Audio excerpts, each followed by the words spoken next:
This is Lisa from Mobile Tech Review, and exciting times.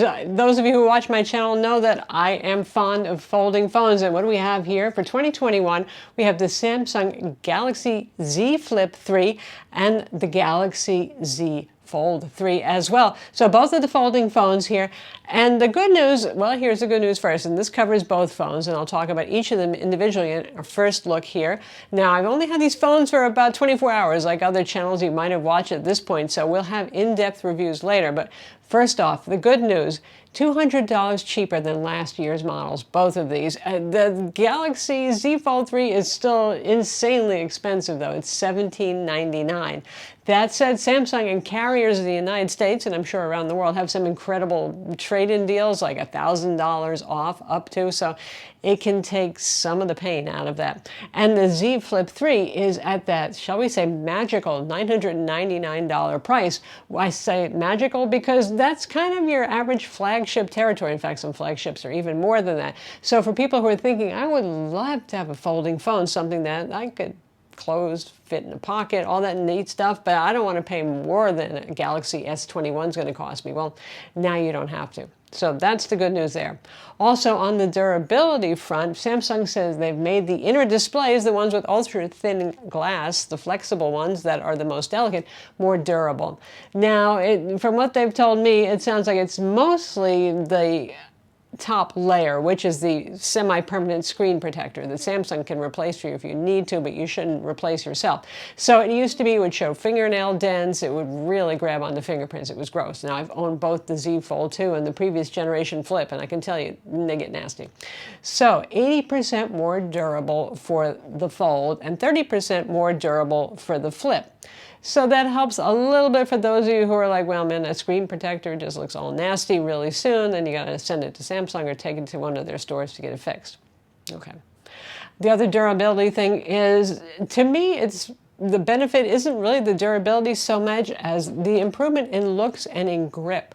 They're switched to what they call armor aluminum, which is supposed to be stronger than 7000 series aluminum, instead of using stainless steel, which might be pretty and premium, but it's heavier and it's slippery as anything. So this is much more grippy. I particularly appreciate this on the Flip because the previous Flip design was just, it was a slippy bar of soap. You could not hold on to that to save your life, and it didn't look so great in cases, so you hated to put a case on.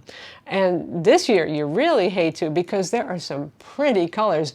This is their more fashion-forward item here. They think that women are going to buy it, and obviously the BTS guys, you know, they all pose with it, but there's a whole bunch of really pretty colors with this, so you might not feel like you need to hide it quite as much.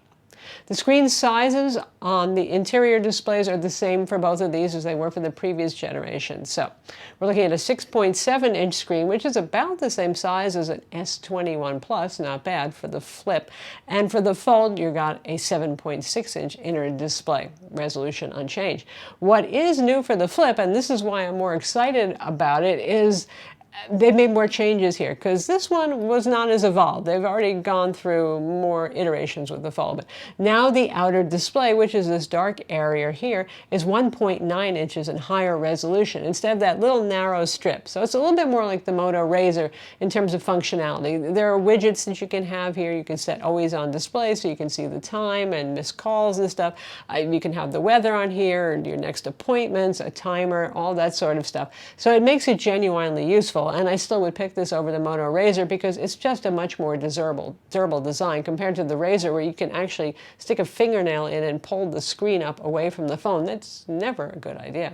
Next durability thing is water resistance. It's amazing that they could do this given that you've got this hinge where water can ingress on both of these phones, but they're IPX8 water resistant, which means 1.5 meters of water for 30 minutes immersion. Clean water, not Coca-Cola, not seawater, all that sort of thing. And they did that by silicone sealing pretty much everything internally. So they say you might actually get some water in, but it'll be okay, and just let it dry out. That said, in our loan agreement from Samsung for these units, they did ask us not to immerse them. But still, it's important not only because you want to go out in the rain and not worry about it, but also we're still in COVID times, and say you want to clean your phone and use some water on it. Now, it should be okay. We also have the Snapdragon 888, which is the latest and greatest processor that's available on both of these models, and that's for all markets. So you're not going to get, shall I say, stuck with an Exynos if you happen to be in Europe or the Middle East or wherever. So what's not so great? Well, you see how thin these pretty boxes are? No charger. That's right. You can spend $1,799 and still not get a charger in the box. So Samsung says that's for environmental reasons. You're following Apple's footsteps, whatever it is. Yes, you're going to have to supply your own charger. You do get a USB-C cable. And with the Fold, only the first generation of the Fold got the Galaxy Buds, wireless buds. You don't get it with the Fold 2, or now with the Fold 3, you don't even get wired earbuds with these. Oh, one more durability thing. Gorilla Glass Victus on the outside surfaces. Not that anybody was so worried about the outer glass. All phones are glass these days. We're used to being somewhat careful with them. And Samsung is going to have a variety of cases, and particularly the flip cases. They're really cool. I hope they send them to us so we get them. Speaking of, I hope they send it to us. They did not send us an S Pen. The Fold 3 supports the S Pen, which is something that everybody wanted, because they don't have them yet to send to us. Hopefully they will in time for the full review. Again, we'll have full reviews of both of these phones after I've lived with them for a significant period of time. So the S Pen is Qualcomm EMR, just like the S Pen on all other Samsung products, the Note, their tablets, you name it, and it's great stuff. It's the cousin to what Qualcomm uses on their Cintiq tablets, okay? But they changed up one thing. They changed the frequency on the pen. Not because there was a technical need for it, but because they don't want you using existing S Pens. Because the S Pen normal one is a very narrow, fine, pointy tip, which just might damage that ultra-thin glass. Also, the one that's made specially for the Fold has a spring-loaded tip, besides the fact it's softer and a little bit wider, so that if you're one of those people who really presses and writes hard, well, it's gonna spring load, so you're not gonna damage it. So that way they figure you're never gonna try to use a regular S Pen on it because it ain't gonna work. You get the idea. All right, so like I said, even though I'm kind of more of a Fold person, I mean, I've had both of the phones and I'm a power user, but I've always had a soft spot for this. It just feels like a very personal and fun device to use, but most of the changes really happened this generation for the Flip 3, so let's talk about that first. Now we have stereo speakers, which we didn't have before, and boy, this is a loud little phone, and the display is 120 Hertz for the refresh rate. It's flexible OLED, ultra-thin glass, same resolution as the previous generation, but 120 Hertz is just more with the program these days for a premium phone, and it is noticeable. Once you get used to a fast refresh phone, you kind of hate to go back. With both of these phones, the big ding here is the cameras have not changed really from the previous generation, other than improvements in software. So the reason for that is they wanted to make them more affordable compared to the previous generations, at least I would assume here. But, you know, you've got a $1,000 phone and you're saying, well, I get an ultra-wide and a main wide, and I don't even get my telephoto lens, and that's a little bit of a hurt. I mean, it takes nice pictures, and in the full review, you'll see samples and all that sort of thing. But, yeah. And with the Fold 3, you have a triple camera setup. So you do get the ultra-wide, the main, and then the telephoto lens, but it's sort of like, you know, the same tech that we had before. This is not going to compete with the S21 Ultra, certainly, in terms of photography, this Fold 3 phone. The phone comes with 8 gigs of RAM and 128 gigs or 256 gigs of storage, and there's no micro SD card slot. Both of these phones are 5G, so you're all set there. Every major carrier is going to offer it, plus Samsung will sell it unlocked, so a lot of options. If you pre-order from Samsung, you can get some freebies thrown in. $200 pre-order credit towards accessories for the Fold, and $150 for the Flip, so you know, you want the new Galaxy Buds 2, which we will be reviewing, you can get that. You want the new Watch 4, there you go. You got some money towards that. The phone runs Android 11 with One UI 3.1. It is fast and it's fluid. Long gone are the days when we picked on Samsung for their TouchWiz kind of interface. All past history. You get security updates and incremental updates monthly with the phones, and you get several years of major OS upgrades guaranteed from Samsung now, so no complaints. Battery is 3,300 milliamp. That's not going to knock the socks off of anybody, is it? It's okay. If you're a light to moderate user, you'll make it through the day. Otherwise, you might need to top it up. So to keep it this thin, this light, this small, that's what they had to do. It does support Qi wireless charging, only 10 watts, so not super fast, and wired charging speed is 15 watts, so not the fastest charger on the block, just like the last generation. And now for our Z Fold 3, same story, Snapdragon 888 across all markets, but you get 12 gigs of RAM, just like with the last generation model for this phone, and you can get it with either 256 or 512 gigs of storage, non-expandable, 5G. Yeah, so it's got a matte finish on it, which is nice and is grippy, so yay that. I mean, obviously you still have glass on the front face, but that helps. And you have your choice of a silver, which I really like. It looks pretty flash. And you've got this, well, black, and then there's a green color, which, well, I leave it up to you as to what you think of that. The Galaxy Buds are available in green too. I don't think I want green things in my ears, but hey, you never know what fashion sense you might have. This one is more for the business crossover note users, so they don't go for the fashy, fashionable colors like with the Flip. In terms of display quality with this big boy, 29% brighter inside. I didn't feel like the last generation was in need of a brightness lift, but given the fact that the screen protector layer on the top is kind of reflective, it does help a bit with that.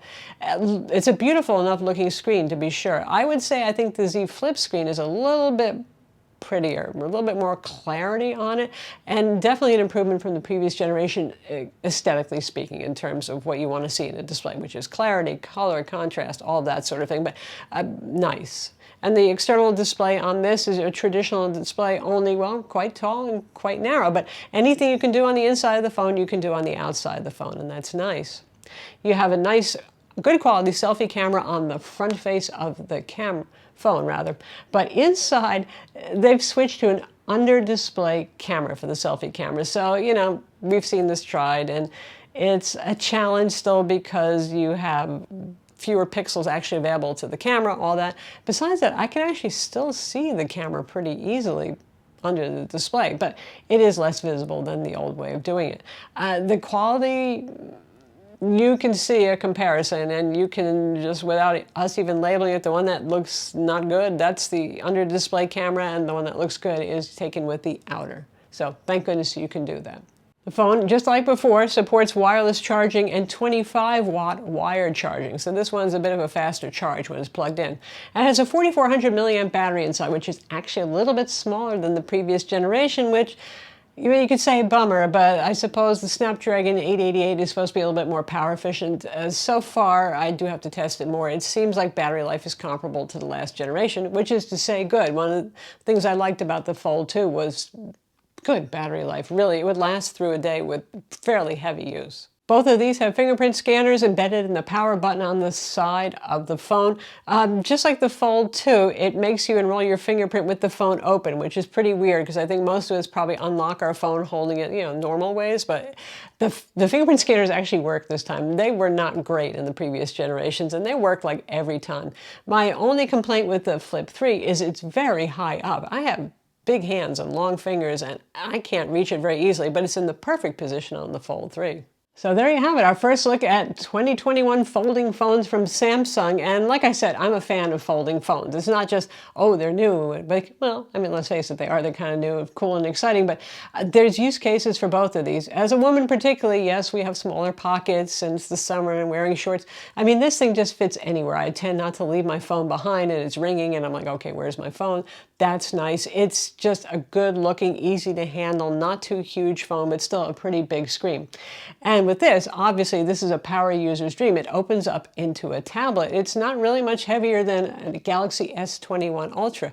We have the S Pen now. Oh, God, I can't wait to test that out. That's pretty cool stuff. But as ever, the thing that a lot of you, I think, are going to worry about is not so much whether you can use it, because you're probably fold curious, aren't you? You might want to try them, but the delicacy of the inner displays. And the screen protectors have gotten more durable more than anything else, so there's still concern. I know some people have managed to crack this down the center of the inner screen on the Fold. I haven't seen as many problems with the Flip, probably because there's a much smaller crease, a much smaller area that's being covered. I had no problems with my phones. I did have a friend, though, who did get a crack down the center of the fold, and Samsung's local store actually fixed it pretty quickly and reasonably. But the one thing they are doing this time around is they're giving you the first year of Samsung Care Plus free. That's for accidental damage. You get the usual 1-year warranty with these, so if it fails through some manufacturing defect or whatever, that's all going to be covered. But if you have a whoopsie and you drop it on the pavement or something like that, or your kid finds a way to take these strung hinges and bend it backwards or something like that, then at least you're covered for the first year for free. And it's a 3-year plan, so you can go all the way out to 3 years if you want to keep paying like $12.98 a month or something. But one thing to keep in mind, I was looking at the contract, and I believe there is a $249 deductible. So if you do crap out your screen somehow and it's your fault, you will have to pay that much. I'm Lisa from Mobile Tech Review. Be sure to subscribe to our YouTube channel for more folding phone videos, including full reviews of these, and thumbs up if you like this vid.